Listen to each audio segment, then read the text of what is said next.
Tantor Audio, a division of Recorded Books, presents A Course Called Ireland. A long walk in search of a country, a pint, and the next tea. By Tom Coyne. Narrated by Tait. Think you're escaping, and run into yourself. Longest way round is the shortest way home. James Joyce. Ulysses. It's no simple business bein' mad. Patty from Westport. Introduction. It started as a gag, a gimmick. Walking a loop around Ireland with golf clubs strapped to my back and playing every golf hole that got in my way.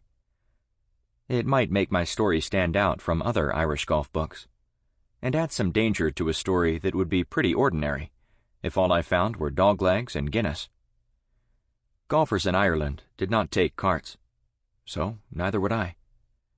4 months on foot sounded fine and smart. Sharp marketing, attention-grabbing stuff.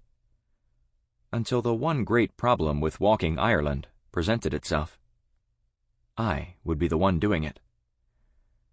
As I slogged the back roads, I felt like a golfing Sisyphus, rolling my rock up Irish hills all day, then waking the next morning to find the same long push ahead. The load on my back. I can still feel it pulling on the backs of my eyes. And I came to doubt this trip with every step. But as my legs caught up to the miles, and my shoulders strengthened to hold my pack, the walking became more than a gag. In some ways, the steps became the whole story. Traveling by foot meant I had to stop in places where riders and tourists didn't pause. I was forced to get to know all of Ireland, not just the 3 or 4 slices that the buses rush you off to. Walking wasn't important because I wanted to write a book about roadside terrors or baseball-sized blisters, though there are plenty of both here. It was important because I wanted to find Ireland in a genuine way. As stunning as the courses were, and as revealing as the walks turned out to be, Ireland's real magic was stirring in its remote and quiet corners. Years after writing it, it's only now that I understand the obsession in this story, and what I was after. I was trying to put my finger on what it was about Ireland that made it worth the walk. This story kicks off in May of 2007, but its inception probably dates to 1990, when my family visited Ireland following my freshman year of high school. It was my first time in Europe, and our 10-day jaunt around the country had every chance of being the last trip our family ever took. At least, our last trip as one unit, before my parents' likely divorce. It held all the typical tensions of extended family time, combined with subpar accommodation that would have my mother sleeping in bathtubs, and a daily pursuit of death as my father tried to convince the driving Irish that traveling on the American side of the road was more efficient. The food was what my mother called food, something meant to be consumed, not tasted. And the scenery might have been lovely, if all our eyes weren't glued on the center line of the road as we took turns yelling, "Left, Dad! Left!" We stayed in a castle so moldy that we didn't have to eat the food. Just breathing was enough to fill us up on a thick meal of dust. And we drove 4 hours in the rain to spend 3 minutes looking at a hut made out of stone, after which all family communication was suspended for a fortnight. But something happened on that trip. Ireland was strange and enchanting and startling. Maybe it was all the green, the slow and gentle rain, the people, who looked like they were stuck in time in the best possible way, as if things here had been happening this way for eternity and would continue to do so. Ireland was beautiful and secure in itself, and a place where I felt I belonged. It felt honest and settled in the most comfortable manner. Ireland was authentic, and the possibility that I might be authentic. It broadened my soul. Here was a place where I sensed that people weren't just grasping at life, but really living it. At 10 days' end, I didn't want to leave. On one evening of our trip, an innkeeper encouraged us to attend the local dance for some real Irish fun. The crack, as it's called. We went to a town hall that was a large room with chairs around the walls and a small bar up front, and we sat in the corner, conspicuously American in our baseball caps and flashy rain gear. But that evening was brilliant. It was my first taste of Guinness, sipped from Dad's pint.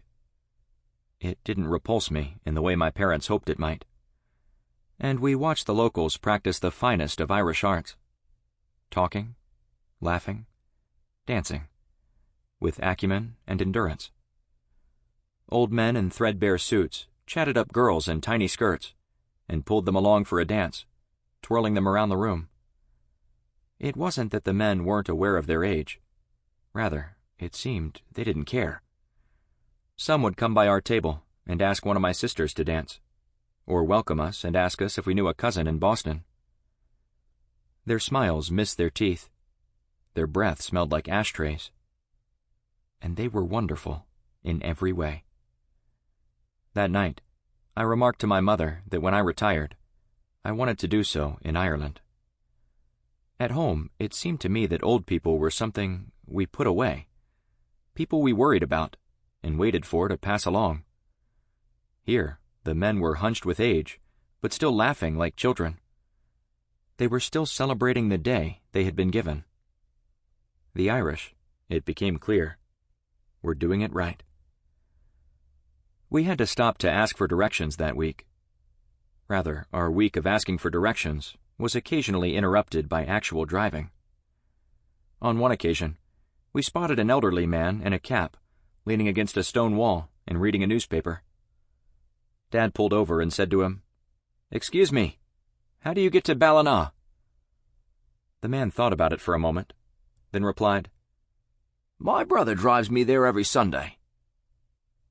Another time, a man who had been digging a ditch by the side of the road put down his shovel, got in his car, and told us to follow him. 15 minutes up the road, we were back on our way, all of us confused about what had just happened. Do we have to pay him now? Is this safe? Where is he leading us? We didn't understand that the attitude in Ireland wasn't one of, why would anyone do that? Rather, the question here was, why wouldn't anyone do that? Being 14 years old, I spent much of the trip cataloging the stuff they didn't have in Ireland, as well as the things they did. Electric showers, epic breakfasts, weirdo double faucets, disappointing pizza, and 3 channels on TV, one of them broadcast entirely in an indiscernible tongue out of a Tolkien novel. I would later come to learn some of that language when, as a second-semester senior with electives to burn, I searched my university's catalog for the least practical class in the college. I found it in Irish Language 101. It was there that I spent 4 months learning to say, "Hello, I'm Tom, and I'm from Philadelphia," in mediocre Irish. But I also discovered a word that helped explain what I envied so much about the people who spoke it. The word is fain, a prevalent Irish pronoun that translates to self. It puts an emphasis on the object of a sentence, lending an importance to the person about whom you are speaking. You can hear its legacy in English when Irish or Irish Americans say something like, "Here comes a self," or "Have you heard from himself?" It is a modifier meant to highlight a person. And in all my travels to Ireland, this is the part of the Irish character that I'm struck by more than anything else. Their care for and interest in others.